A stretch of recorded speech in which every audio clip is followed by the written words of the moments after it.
Olá amigos, hoje falarei de um peixe que acho que todo aquarista já teve em seus aquários. O conchecido espada. Nome científico, Schipoporus elleri. Nome comum, espada, cauda de espada. Ordem, Cyprinodontiformes. Origem, são provenientes da América Central, mais especificamente do México, Honduras e Guatemala. Habitat. No seu ambiente natural, os espadas vivem nas áreas acima mencionadas, em rios ou riachos com uma vegetação densa e com correntes rápidas, podendo também serem encontrados em nascentes com águas mornas e em canais. Esta espécie também já foi introduzida em outros países, incluindo alguns do continente africano, o que acabou por causar alguns desastres ecológicos devido, essencialmente, ao elevado ritmo a que se reproduzem, originando grandes números de descendentes. Tamanho em adulto. Os machos atingem cerca de 10 centímetros e as fêmeas, sendo maiores que esses últimos, podem chegar aos 12 centímetros em cativeiro. Comportamento. Tratam-se de peixes pacíficos. É preferível ter alguns peixes desta espécie no aquário, embora não se tratem de peixes de cardume. Apesar de pertencerem a uma espécie pacífica, entre os machos que habitam o aquário irá existir uma determinada hierarquia. Aquário. Tendo em conta o tamanho que atingem depois de completarem o seu crescimento e de estarem constantemente a reproduzirem-se, não é aconselhável um aquário com menos de 50 litros para um trio de espadas. Obviamente, podem coabitar com outras espécies no aquário.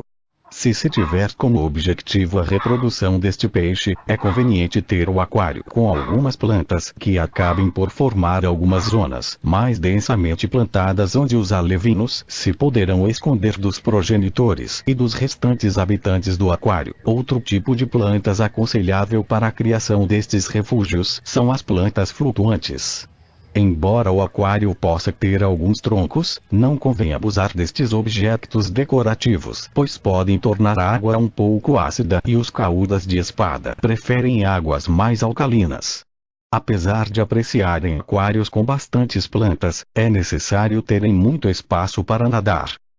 Água. Os espadas preferem águas ligeiramente alcalinas, apesar de suportarem águas com parâmetros muito diferentes, pH entre 7.0 e 8.0, ideal de 7.2 a 7.4, DH, 10 a 20, sal. Aconselha-se a adição de uma colher de chá de sal por cada 15 litros de água no aquário. Devem ter-se em conta as outras espécies de peixes presentes no aquário, pois nem todas toleram esta adição de sal. Temperatura. Apesar de suportarem outras temperaturas, é aconselhável mantê-los a temperaturas entre os 22 graus e os 27 graus.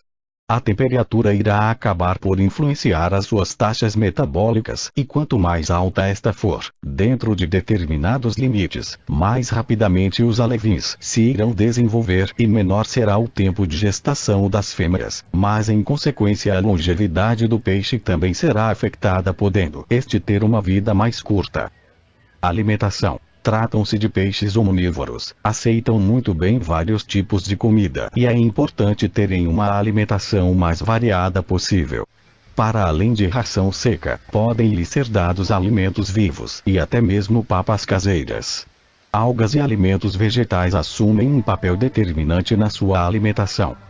Dimorfismo sexual. A diferença entre os machos e as fêmeas nesta espécie é muito evidente. As fêmeas possuem a barbatana anal triangular, enquanto que os machos possuem um espigão nesse local, o chamado gonopódio.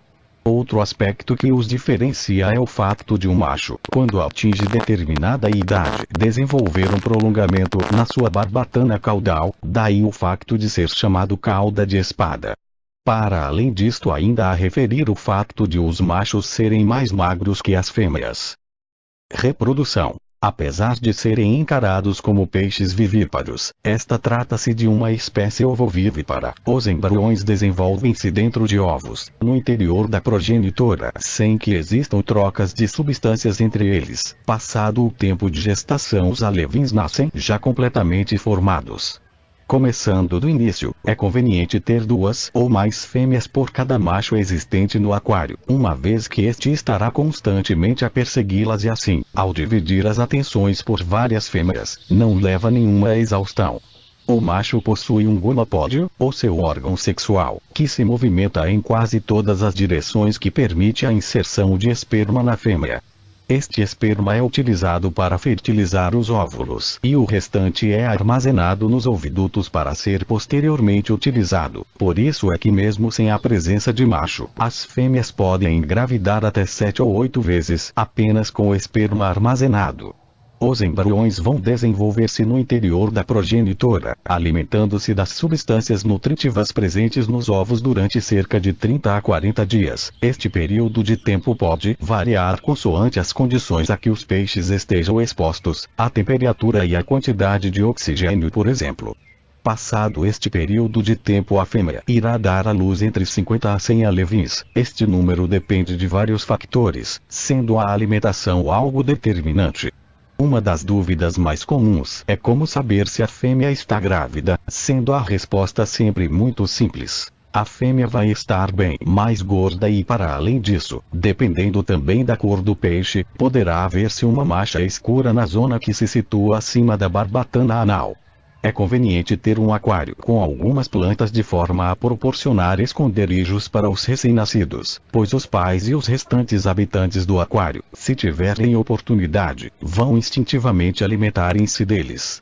As melhores plantas para o efeito são aquelas que formam pequenos arbustos onde os alevins possam penetrar com facilidade e os outros habitantes não os detectem. As plantas flutuantes também são uma mais-valia. Caso não existam refúgios para os pequenotes, é recomendado o uso de um aquário maternidade ou até mesmo de uma maternidade de plástico, mas neste caso a fêmea apenas lá deve ser colocada quando o parto já estiver muito próximo. Sociabilidade. Tratam-se de peixes sociáveis que podem conviver com outras espécies, em aquários comunitários, gostando da presença de outros vivíparos tais como moles, plates, guppies, etc. Descrição. Os indivíduos selvagens desta espécie apresentam uma tonalidade esverdeada, mas devido aos cruzamentos feitos em cativeiro, hoje em dia existem caudas de espada de várias cores. Temos, por exemplo, alaranjadas, vermelho sangue, negras, vagatail, barbatanas pretas. Quanto às barbanas, também existem espadas cauda de lira, com a barbatana caudal mais comprida nas pontas, formando uma espécie de lua, e também espadas véu, com a barbatana dorsal mais prolongada que o habitual. Tratam-se de peixes muito fáceis de identificar e também muito conhecidos devido à particularidade de os machos apresentarem um prolongamento da barbatana caudal em forma de espada. São muitas as fontes que fazem referência à grande possibilidade de cruzamento entre espadas e plates, aconselhando assim que não se mantenham estas duas espécies no mesmo aquário de forma a evitar que surjam híbridos.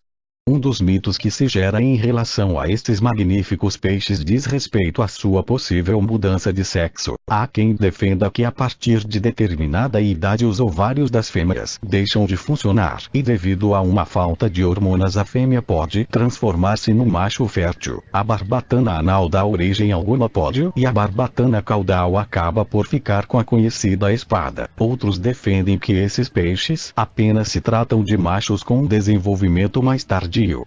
Torna-se também importante referir que os espadas têm o hábito de saltar, podendo assim ocorrer alguns acidentes se os peixes acabarem por saltar para uma área fora do aquário.